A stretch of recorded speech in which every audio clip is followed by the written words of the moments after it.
The radio crackled to life at 2:17 a.m., shattering the rare stillness of Outpost Station 8. 3 minutes earlier, Morgan Chen had been watching steam rise from her coffee, wondering if anything would interrupt the first quiet night in 13 days. The answer came in a burst of static, followed by coordinates that made her spine stiffen. Black Ridge Pass, the dead zone. 20 seconds later, the station transformed from midnight stillness to controlled chaos. In the garage bay, Tyler Walsh was already securing equipment while Chen radioed confirmation. The ambulance hummed to life beneath them, its headlights illuminating swirls of mountain mist as they pulled away from the outpost. This wasn't just any rural emergency service. Station 8 existed specifically for the impossible calls, the ones too remote, too dangerous, or too strange for standard response teams. The surrounding wilderness sprawled across 1,700 square miles of pristine forest, dotted with hidden communities that appeared on no standard maps, accessible only by roads that sometimes vanished with the seasons. Their patient waited at the farthest edge of their territory, an elderly man reportedly unresponsive in a cabin so isolated that even satellite phones rarely found signal there. The dispatcher had sounded different, almost hesitant, when relaying the call. Something wasn't right, but in the vast wilderness, something was never right. As the ambulance accelerated down the unmarked Forest Service road, neither paramedic spoke the obvious truth. At that distance, in that location, survivors were statistical anomalies. Yet they drove faster, drawn forward by duty and something else, the unshakable feeling that tonight would rewrite everything they thought they knew about these ancient woods. The ambulance headlights carved through the darkness as Chen and Walsh navigated the increasingly narrow Forest Service road. Massive pines crowded close on both sides, their branches occasionally scraping against the vehicle's roof. They had just rounded a sharp bend when Walsh slammed on the brakes, sending equipment sliding in the back. There, illuminated in the harsh white beams, stood an enormous brown bear. The creature remained perfectly still in the center of the road, its fur gleaming copper in the artificial light. Unlike most wildlife that scattered from approaching vehicles, this bear stood its ground, eyes reflecting back at them with an unnerving intelligence.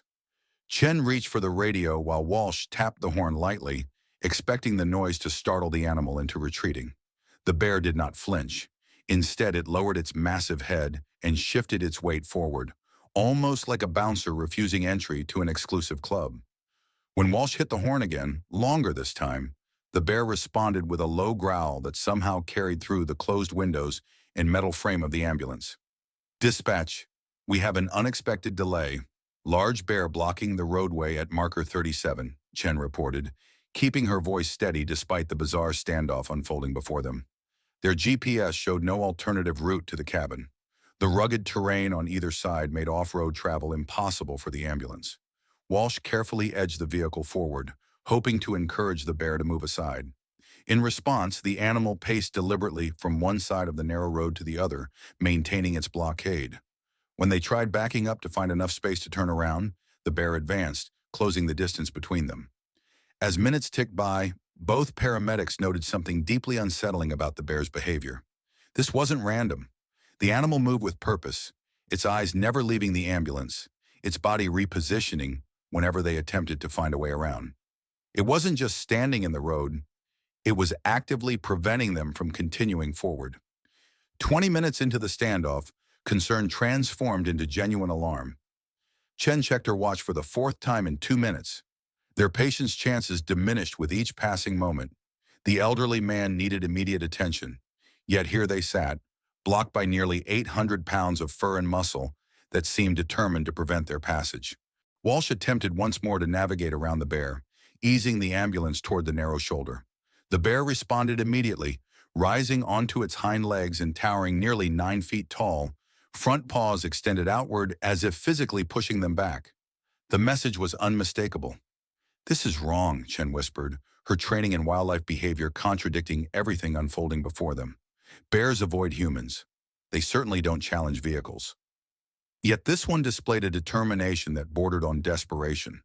The bear dropped back to all fours and began a strange pacing pattern. 3 steps left. Pause, look over its shoulder deeper into the forest. then 3 steps right. The movement repeated with such precision it appeared almost ritualistic. Its head kept turning towards something beyond the road, something hidden in the darkness beyond their headlights' reach.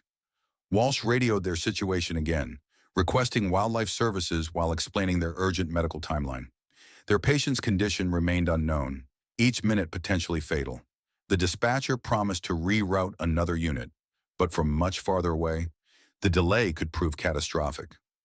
Look at how it keeps checking behind itself, Chen noted, leaning forward against her seatbelt. It's not just blocking us, it's guarding something. The bear continued its pattern, becoming increasingly agitated when Walsh revved the engine. Its eyes reflected not aggression, but something neither paramedic expected to see in a wild animal, what appeared to be unmistakable distress. After 45 minutes of fruitless attempts to proceed, Walsh made a decision that contradicted every safety protocol in their training. Something is very wrong here. I'm going to investigate, he said, reaching for the high-powered flashlight mounted near the door.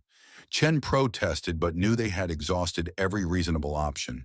Their patient needed them, and this bear seemed determined to communicate something beyond ordinary animal behavior. Walsh carefully opened his door, moving with deliberate slowness. The bear watched, alert, but surprisingly did not charge. Instead, it huffed loudly and continued its strange pattern of movement, looking back toward the forest edge repeatedly. Chen maintained radio contact with dispatch while keeping her eyes fixed on her partner and the bear, ready to sound the horn if the animal charged. With the flashlight beam cutting through the darkness, Walsh took one cautious step at a time away from the ambulance. The bear growled but did not advance toward him. Instead, it backed up slightly, still blocking the road but now pacing with increased agitation toward the tree line, then back to the road, as if trying to lead him somewhere. "It wants me to follow," Walsh said into his radio, his voice barely audible. Against every instinct for self-preservation, he directed his flashlight where the bear kept looking and took several careful steps in that direction. The bear immediately stopped growling and moved slightly aside, creating a narrow path while still blocking the road to the ambulance. 20 feet from the roadside, Walsh's flashlight beam revealed something that made him freeze in place. "Chen!" he called, his voice cracking with disbelief. "Bring the medical kit, now!" When Chen reached Walsh's position, her own flashlight beam joined his to illuminate an impossible scene. There in a small clearing lay an unconscious man, partially covered with leaves and forest debris. But what struck them into stunned silence was not just the injured man, but what surrounded him. A female bear, smaller than the one blocking the road, lay curled protectively around the man's legs, her body providing warmth in the cold night air. The man's jacket had been used as a pillow beneath his head, and crude compression bandages made from torn fabric had been applied to a severe leg wound. Most shocking of all, a worn leather wallet lay open near the man's hand, displayed as if deliberately placed there. Inside was an identification card with a photo that matched their dispatched patient, the elderly man from the cabin nearly 2 miles further down the road. "This is impossible," Chen whispered as they carefully approached. The female bear raised her head but made no aggressive movement. Up close, they could see she was severely injured herself, bleeding from what appeared to be a gunshot wound to her shoulder. Yet she had positioned herself to keep the unconscious man warm. The male bear on the road huffed loudly, still maintaining his blockade, but now watching intently as the paramedics assessed the situation. The unconscious man had severe hypothermia, a broken leg, and showed signs of a concussion, but remarkably, he was alive despite what must have been hours in the wilderness. Walsh and Chen exchanged looks of absolute astonishment as the realization dawned. These bears had not only found this man, but had apparently protected him, kept him warm, and then blocked the road precisely where an ambulance would pass, deliberately attracting their attention to his location. Everything they had ever learned about wildlife behavior crumbled in the face of what they were witnessing. As Chen began triage on the injured man, Walsh maintained a watchful eye on both bears. His mind raced to process what they were witnessing. Nothing in their extensive wilderness training had prepared them for this scenario. The male bear remained at his post by the road while the female, despite her own injury, reluctantly moved just enough to allow the paramedics access to the patient. The unconscious man was Harold Keller, age 72, matching the identification from the wallet and confirming he was indeed their dispatch patient. His vital signs were weak but stable, his core temperature dangerously low, but not yet fatal. Most puzzling were the crude but effective attempts at first aid evident on his body. Leaves and moss had been packed around his broken leg, creating a natural splint. His position on slightly elevated ground kept him from the worst of the cold earth. "These aren't random arrangements," Chen whispered as she worked. "Look at how the debris is packed around him, how he's positioned. This isn't just a bear lying next to a human. They've been caring for him." As they carefully transferred Keller onto a portable stretcher, Walsh noticed something that suddenly connected the bizarre puzzle pieces. Around the female bear's neck was a barely visible, weathered leather collar, so old and worn it had become almost integrated with her fur. This wasn't a wild bear at all, but one with human history. The revelation struck both paramedics simultaneously. Old-timers in the region occasionally spoke of a wildlife researcher who had raised orphan cubs decades ago in a remote research station.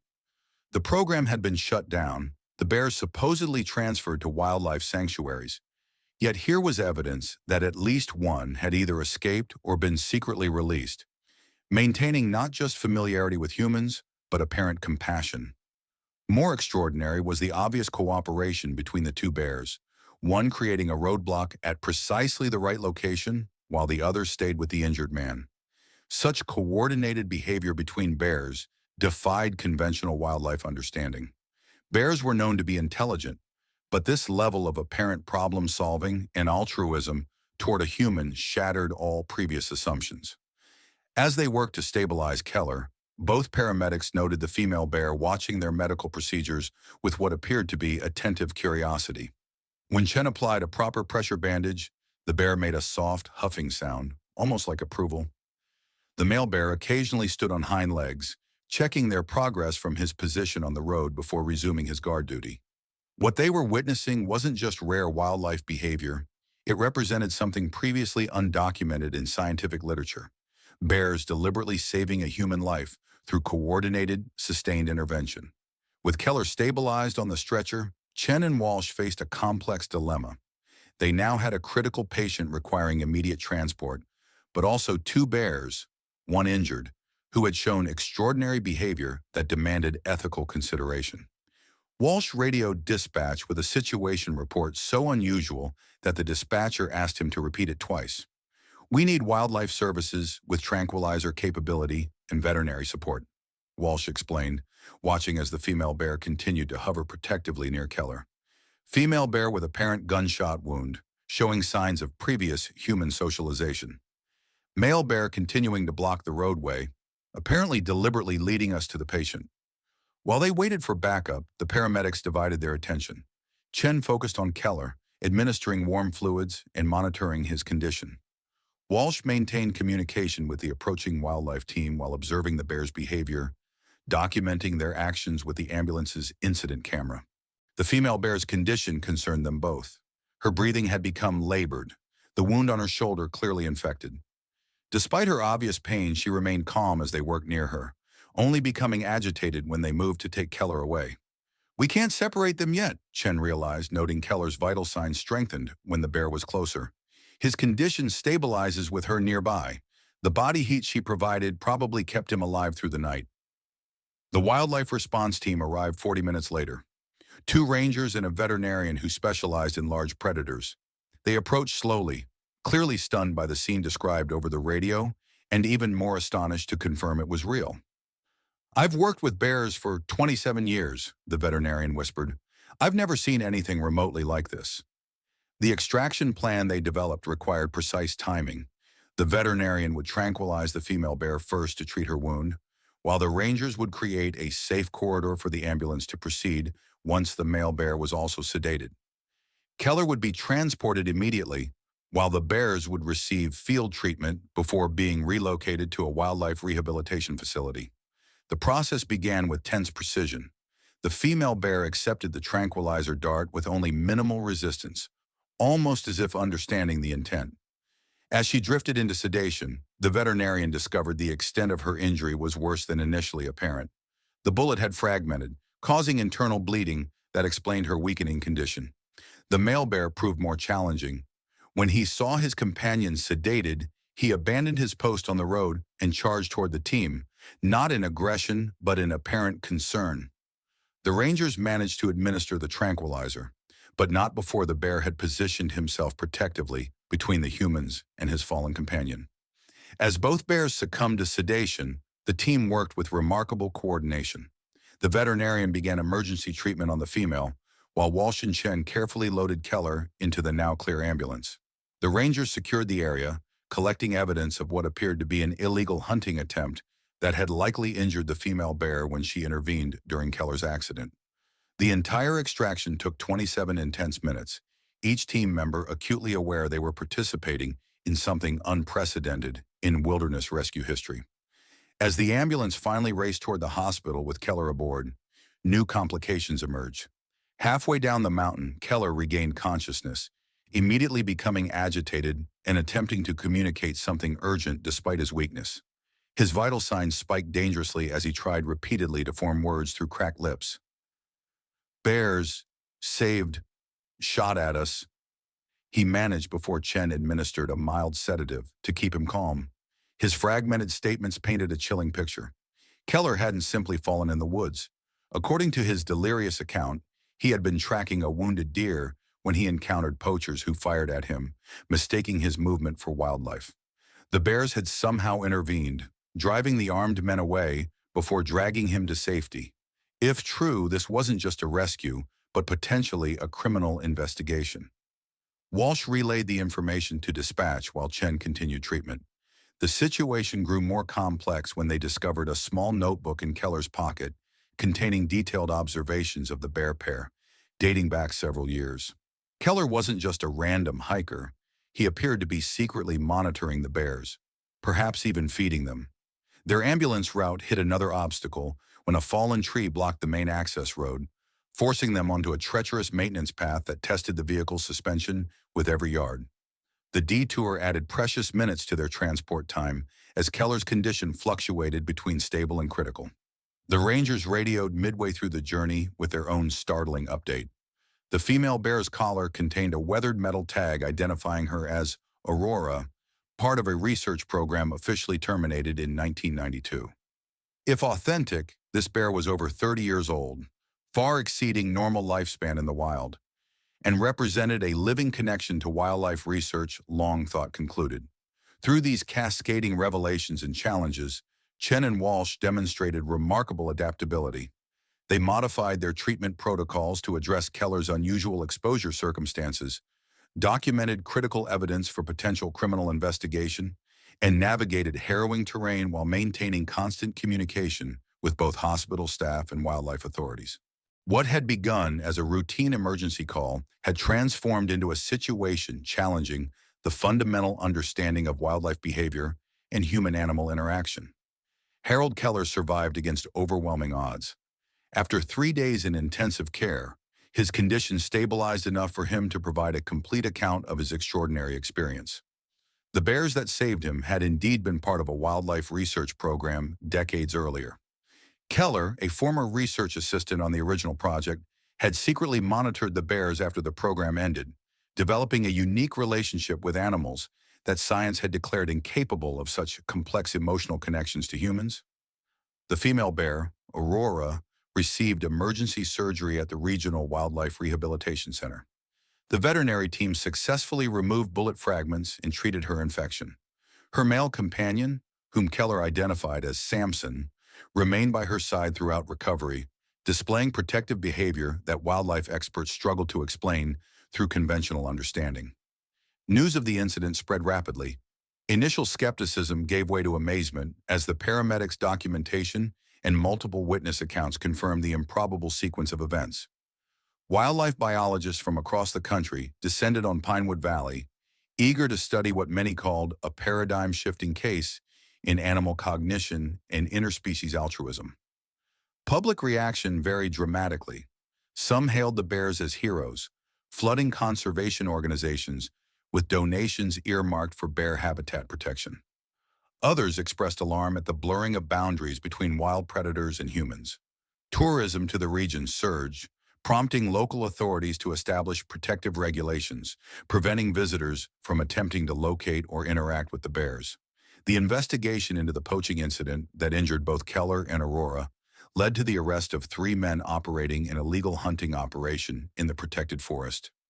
Evidence suggested this wasn't their first offense, and their prosecution became a rallying point for wildlife protection advocates nationwide. For Chen and Walsh, the experience transformed their understanding of the wilderness they served. The rigid protocols that had governed their emergency response work suddenly seemed inadequate in a world where wild animals could demonstrate such unexpected behavior. They became advocates for specialized training in wildlife interaction for emergency responders in rural areas. 6 months after the incident, they were present when Aurora and Samson were released into a remote, protected section of forest. Keller, leaning on a cane but otherwise recovered, watched from a distance as the bears disappeared into the trees. The moment was captured in a photograph that would eventually hang in emergency stations throughout the region. The scientific papers analyzing the incident concluded that while remarkable, the bear's behavior remained difficult to categorize within existing wildlife behavior models. Some researchers suggested this represented an extraordinary case of adaptive intelligence in animals with prolonged human contact.